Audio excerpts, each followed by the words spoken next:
আজকে আমি মোচার পাতুরি করবো। উচ্ছে দিয়েছি, মোচাটাকে আগে ভাপ দিয়ে নিতে হবে।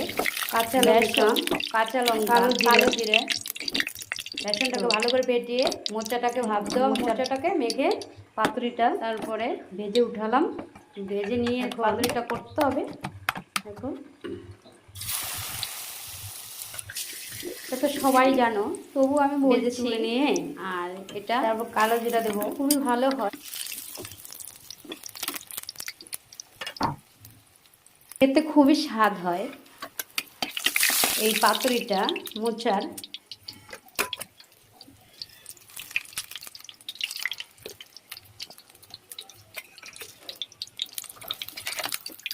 দেখো অনেক সুন্দর। কাঁচা লঙ্কা একটু বেটে নিলে ভালো হয় পাতুরিটায়। শুকনো লঙ্কাতে কাঁচা লঙ্কা ব্যবহার করা ভালো, আমরা ব্যবহার করছি মাঝে মধ্যে, আমরা করে খাই। যেমন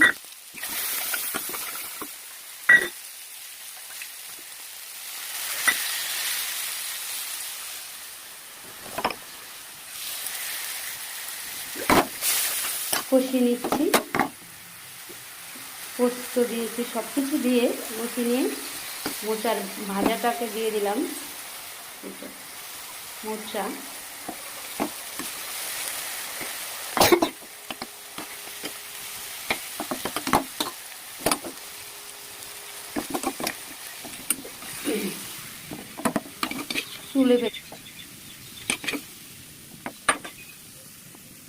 তুলে রাখছি। দেখো কেমন হলো পাতুরিটা মোচা, খেতে খুবই সুস্বাদু।